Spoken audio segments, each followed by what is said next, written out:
ठीक है। सो एमोरेज क्या होता है? Haemorrhage is escape of blood from vessel, ठीक है। मतलब ब्लड क्या है? एस्केप करता है वेसल में से, ठीक है।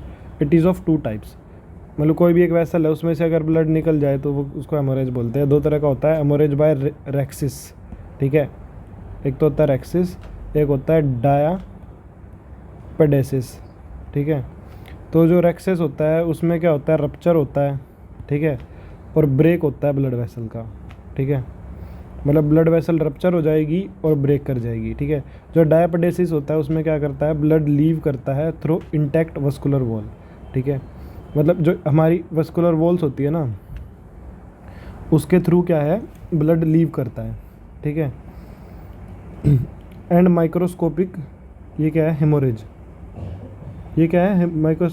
Microscopic blood leaves through intact vascular wall, मतलब ब्लड है इंटैक्ट वस्कुलर वॉल से निकल जाता है। रप्चर किस में होता है? रेक्सिस में, ठीक है। रेक्सिस में रप्चर करता है और उसमें इंटैक्ट वस्कुलर वॉल से निकलता है, ठीक है। उसके बाद aetiology. Aetiology basically condition affecting blood vessels, ठीक है। मतलब जो कंडीशन ब्लड वेसल्स को अफेक्ट करती है, ठीक है। एटियोलॉजी क्या होती है वैसे? तो मतलब इसके कोज क्या क्या हैं, ठीक है। तो एक तो है ट्रॉमा, अगर कुछ ट्रॉमा हुआ है, ठीक है, जैसे कुछ ना कुछ मैकेनिकल इंजरी हुई है, जैसे लेसरेशन है, इंसीजन है, ठीक है, तो उससे भी क्या होती है? ब्लड वेसल अफेक्ट होती है, ठीक है। या फिर क्या है? क्लम्प ऑफ बैक्टीरिया, ठीक है, जैसे स्वाइन एरिसिप्लस, ठीक है। एक एग्जांपल दे रखा है। मैकेनिकल इंजरी है, लेसरेशन है, इंसीजन है, ठीक है। एक है necrosis of vessel wall bye ulcers, ठीक है। नेक्रोसिस किसके द्वारा? वेसल वॉल, मतलब वेसल वॉल के अंदर अगर नेक्रोसिस हो ना, ठीक है, अल्सर फॉर्मेशन हो, ये भी एक रीज़न हो सकता है। एक तो ट्रॉमा है, ठीक है, एक नेक्रोसिस हो, ठीक है, या फिर डिसीज़ हो किसी वेसल वॉल के अंदर, ठीक है। डिसीज़ दो तरह की होती है, एक एन्यूरिज्म और एक इथीरोमा, ठीक है। मतलब ये एटियोलॉजी है, ये कॉजेज हैं। एक तो ट्रॉमा हो गया, नेक्रोसिस हो गया, डिसीज़ हो गया। डिसीज़ में दो है, एन्यूरिज्म और एथीरोमा, ठीक है। एन्यूरिज्म में क्या है? वॉल वीक कर जाती है, बल्ज कर जाती है और रप्चर कर जाती है, ठीक है। वॉल वीक होती है, बल्ज करती है, फूल जाती है और रप्चर कर जाती है, एन्यूरिज्म। एथीरोमा में क्या है? ओर्टा के इसमें जो लार्ज आर्टरी हैं उसके अंदर क्या होता है? वीक स्पॉट, जहाँ से हिमोरेज हो सकता है। मतलब जो लार्ज आर्टरी होती है ना, ओर्टा जिसको बोलते हैं, उसके अंदर क्या होते हैं? वीक स्पॉट्स होते हैं, ठीक है, जहाँ जहाँ पे हिमोरेज हो सकता है, ठीक है। फिर क्या आती है? Toxic injury. एक और रीज़न है कि भाई कुछ टॉक्सिक इंजरी हो जाए कैपिलरी एंडोथेलियम पे, ठीक है, कुछ ना कुछ क्या हो जाए? टॉक्सिक इंजरी हो जाए कैपिलरी एंडोथेलियम में। तो इसमें क्या आता है? टॉक्सिन आते हैं अलग अलग बैक्टीरिया के, जैसे साल्मोनेला हो गया, क्लोस्ट्रीडियम हो गया, पास्चुरेला हो गया, ठीक है। तो टॉक्सिन अलग अलग बैक्टीरिया के, ठीक है, salmonella, clostridium, pasteurella. Enterotoxaemia of sheep, ठीक है। एंटेरोटॉक्सीमिया ऑफ शीप में क्या है? कैरेक्टरिस्टिक्स लेजिन इन हेमोरेज, ठीक है।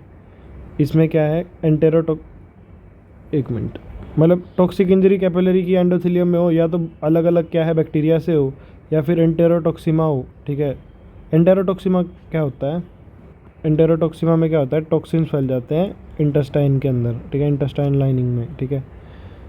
तो इसकी वजह से हो, ठीक है। कोस्ड बाय सी परफिंजेज, ये कोई बैक्टीरिया का नाम है ना।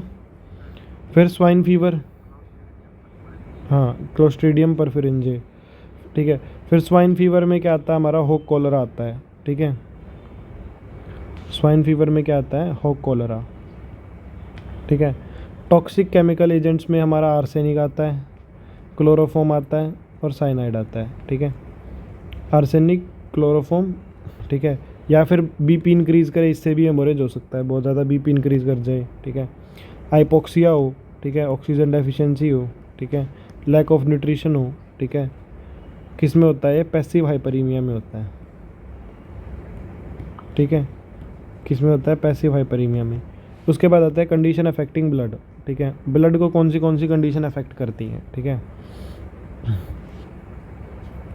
तो एक तो है हीमोफीलिया ए, ठीक है। एक है वॉन विल्ब्रन डिसीज़, ठीक है। एबनॉर्मलिटी इन क्लोटिंग, ठीक है, क्लोटिंग में कुछ ना कुछ एबनॉर्मलिटी आ जाए, ठीक है। हीमोफीलिया वन विलिब्रेंट्स डिसीज़, एबनॉर्मलिटी आ जाए क्लोटिंग में। या फिर थ्रोम्बोसाइटोपेनिक परप्यूरा, ठीक है, मतलब इसमें क्या होता है, प्लेटलेट का नंबर डिक्रीज़ कर जाता है, ठीक है। इसके अंदर क्या होता है, प्लेटलेट का नंबर डिक्रीज़ कर जाता है। न्यूट्रिशन में क्या है, बेसिकली विटामिन के की डेफिशिएंसी हो जाए, ठीक है, जो प्रोथ्रोम्बिन फॉर्मेशन में ज़रूरी होता है, ठीक है। विटामिन के किस में ज़रूरी होता है, प्रोथ्रोम्बिन फॉर्मेशन में, ठीक है। डेफिशिएंसी ऑफ विटामिन सी हो जाए, जो क्या करता है, कैपिलरी को फ्रेजाइल करता है, ठीक है। डेफिशिएंसी ऑफ क्या हो जाए, विटामिन सी, जो क्या करता है, कैपिलरी को फ्रेजाइल करता है, ठीक है। दो विटामिन, एक तो था नंबर ऑफ प्लेटलेट डिक्रीज, एक न्यूट्रिशन में दो थे, विटामिन के, विटामिन सी, और हीमोफीलिया, और ये एबनॉर्मलिटी हो जाए या वो ये हो जाए, ये कंडीशंस है जो ब्लड को अफेक्ट करती है। एक है हेपरिनॉइड शॉक, ठीक है, हेपेरिनॉइड शॉक, सॉरी, ठीक है। तो एनाफिलेक्टिक शॉक में क्या होता है, आफ्टर एक्सपोजर टू रेडिएशन, जब हम उसको, एनाफिलेक्टिक शॉक में क्या होता है कि जब हम उसको एक्सपोज करते हैं रेडिएशन से, ठीक है, मतलब रेडिएशन डालते हैं उसके ऊपर, ठीक है, तो क्या होता है, excess of heparin found inhibit coagulation, ठीक है। तो जो एक्सेस ऑफ हिपेरिन है, ठीक है, जो एक्सेस ऑफ हिपेरिन जो हमें दिखता है, वो क्या करता है, कोगुलेशन को रोक देता है, ठीक है। कौन रोकता है, हिपेरिन। वैसे भी अपने को पता है ये एंटी कोगुलेंट होता है, ठीक है। तो एनाफिलेक्टिक शॉक में क्या होता है, बहुत ज़्यादा जब हम रेडिएशन से वो करते हैं, रेडिएशन डालते हैं, ठीक है, तो उससे क्या होता है, कोगुलेशन इनहिबिट होता है। इसको क्या बोलते हैं, हिपेरिनॉइड शॉक बोलते हैं, ठीक है। उसके बाद आता है प्लांट टॉक्सिन्स, ठीक है। प्लांट टॉक्सिन में क्या आता है, ये क्या है, ब्रैकन फर्म, ठीक है, स्वीट क्लोवर, ठीक है, ये क्या है, प्रिवेंट फॉर्मेशन ऑफ प्रोथ्रोम्बिन, ठीक है। ये भी क्या है, प्रोथ्रोम्बिन फॉर्मेशन को रोकती हैं, ठीक है। ये क्या करती हैं, प्रोथ्रोम्बिन फॉर्मेशन को रोकती हैं। तो ये प्लांट टॉक्सिन्स के एग्जांपल हैं, ठीक है, ब्रैकफर्न और स्वीट क्लोवर, ठीक है। उसके बाद क्लासिफिकेशन ऑफ हेमोरेज, ठीक है। सो क्लासिफिकेशन ऑफ हेमोरेज में क्या क्या आता है, देख, क्लासिफिकेशन में साइट के ऊपर अगर हम देखें, ठीक है, डिपेंडिंग ऑन साइट, एक आता है एपिस्टेक्सिस, ठीक है। एपिस्टेक्सिस जिसमें क्या है, ब्लीडिंग नोज से होती है, ठीक है। जब नोज से ब्लीडिंग हो उसको क्या बोलते हैं, एपिस्टेक्सिस बोलते हैं, ठीक है। हीमेटोमेसिस, ठीक है, ब्लड इन वॉमिट, ठीक है, जब वॉमिट में क्या हो, ब्लड हो, ठीक है। ब्लीडिंग फ्रॉम नोज, एपिस्टेक्सिस, जब वॉमिट में ब्लड आए, ठीक है, तो हीमेटोमेसिस, ठीक है। मेट्रोरेजिया क्या है, फ्रॉम यूट्रस, ठीक है। मेट्रोरेजिया क्या है, हेलो हेलो, आवाज़ आवे,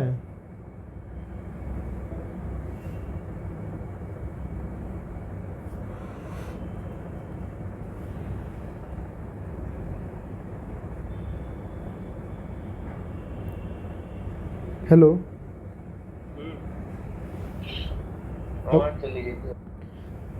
मेटेरोरेजिया में क्या होता है, यूट्रस से, ठीक है। और एंटेरोरेजिया में क्या होता है, इंटेस्टाइन से, ठीक है, एंटेरो से याद रख, ठीक है। मेलेना में क्या है, स्टूल्स में, ठीक है, मेलेना में स्टूल मतलब टट्टी। हीमेटूरिया यूरिन, ठीक है, हीमेटूरिया जब यूरिन में ब्लड आए, ठीक है।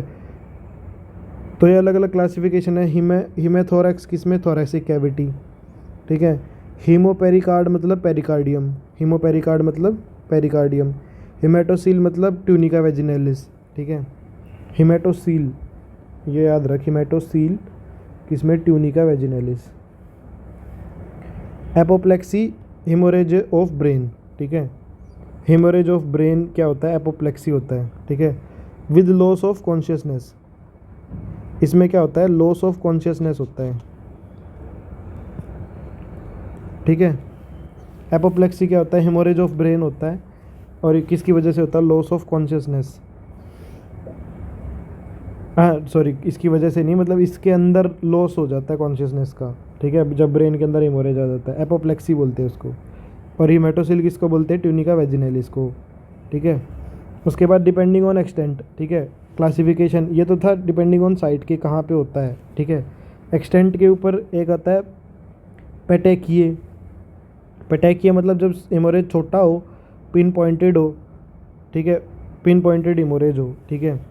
एक है एक्कीमोसिस, ठीक है, जिसमें क्या है? एक्सटेंसिव हेमोरेज हो टिश्यू के ऊपर और बॉडी सरफेस के ऊपर, ठीक है, मतलब एक मतलब एक डिसेंट अमाउंट का हो।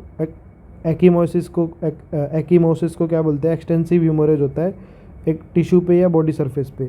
फिर जो एक्स्ट्रावेशन होता है उसमें क्या होता है? एक्सटेंसिव हेमोरेज ऑफ टिश्यू, मतलब बहुत ज़्यादा हेमोरेज हो जो, उसको क्या बोलते हैं? एक्स्ट्रावेशन। ये हमारा हेमोरेज डन।